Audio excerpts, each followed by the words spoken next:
So it's not too often that the Eagles use product placement to describe what they were feeling in the song. Now, this song is based or refers to a very famous drink that was somewhat popular at the time.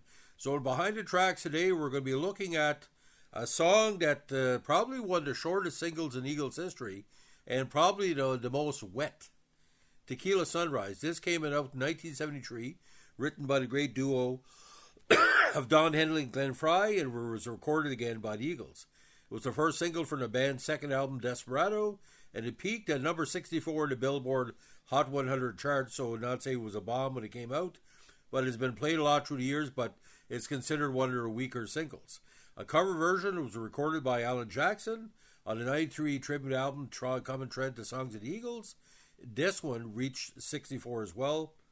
Must be a lucky number on the Billboard Hot Country Singles and Tracks chart.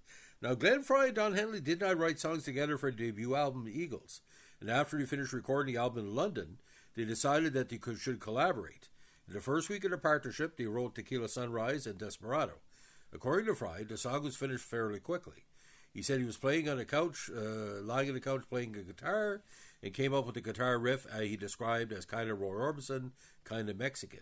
He demonstrated for Henley and said, maybe we should write something to this. The title refers to the cocktail named Tequila Sunrise that was then popular. In the liner notes of 2003, The Very Best Of, Henley had this to say about the song. I believe that was a Glenn title.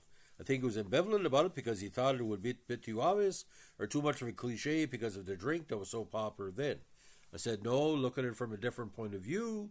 You've been drinking straight tequila all night and the sun is coming up. It turned out to be a really great song. Now, songwriters, again, Henley and Fry, with producers Glyn Johns and Eagles at 252. This was right after A Peaceful Easy Feeling and before Outlaw Man. According to Billboard, the theme of the song is one man's efforts at survival and having to take a shot of courage. Cashbox call it a magnificent medium-tempo tune, certain to become a classic, that is highlighted by some excellent vocal harmonies. Record World called it a beautiful folk rock item with the pedal steel country feel.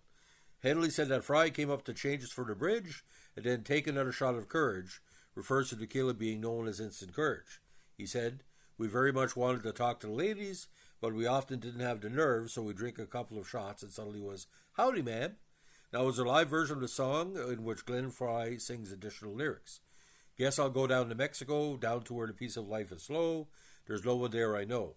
It's another tequila sunrise, wondering if I'm growing wise or telling lies. There's no information to confirm it was impromptu or if these are original lyrics. They decided to leave off the original record.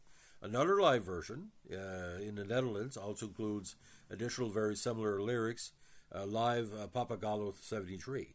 Think I'll go to Mexico, down to where the place is nice and slow. There's no one there I know. It's another tequila sunrise, wondering if I'm growing wise or telling lies.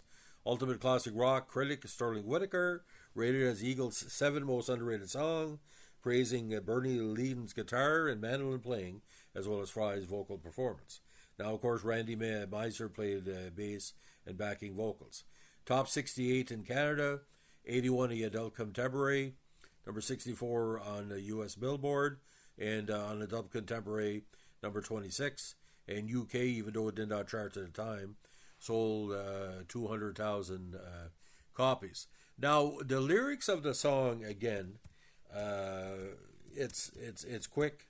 It comes to the point, and I think why a lot of people see this as a start of day song or a true to night. And the lyrics, like I said, is somewhat romantic. It's another tequila sunrise, staring slowly across the sky, said goodbye. He was just a hired hand working on the dreams he planned to try. The days go by. Every night when the sun goes down, just another lonely boy in town, and she's out running around. The term running around became a strong Canadian slang expression. A woman cheating on you, she's running around. She wasn't just another woman, and I couldn't keep from coming on. It's been so long. Whoa, and it's a hollow feeling when it comes down to dealing friends.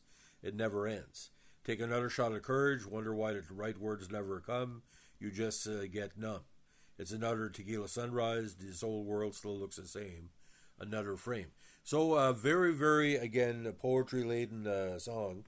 I really don't think people that listen to the song got into the lyrics as much as they should have. So, ladies and gentlemen, like I said, this was kind of still a part of the Eagles' country folk genre. Now, the idea of a Desperado, it was sort of like the most country laden song that was out there. I mean, country laden album that was out there with influence of John Fogerty and Mike Nesmith and all that.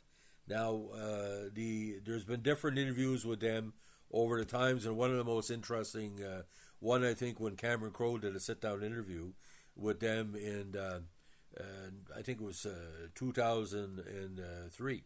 Now, in that interview, they talk about different ways, and that's where majority of the information comes in. According to Glenn about the song, I love the song. I think the goal of any songwriter is to make a song appear seamless, to never show the struggle. Nothing should be sound force. Tequila Sunrise was written fairly quickly, and I don't think there's a single chord out of place. I tend to agree the song is not what you call hard to conceive or hard to put together. Now, Alan Jackson's version, I think, was very underrated. I think he really got the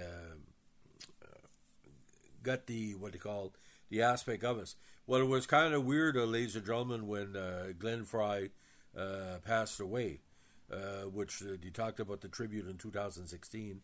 It was a song that really allowed people to reminisce of what the early 1970s was like. If you're going to make a drunk in the early 1970s, you had a few options. You had George, possibly Waylon, maybe Johnny, and this song. And like I said, I think it helped with the sale of tequila across North America, because we talked about before in Canada how the Eagles were basically they conquered the country by the time the first album, the Eagles came out. But Tequila Sunrise, I don't remember many Canadians drinking this as a regular drink until the song came out. So how much did it sell? Now the Glenn Fry tribute, you can find it as well through PBS. It was a 2-night tribute. Kind of talked about the song a little bit as well, and Glenn Fry and Don Henley together. Again, not a Simon and Garfunkel, but pretty close, because one would finish pretty well the other sentences. And it's not too often a drummer of a band would be the songwriter. And, Glenn Fry wasn't a lead guitarist as well. So he's backing band. And I think that has a lot to do with maybe this song was something he felt Linda Ronstadt could cover as well.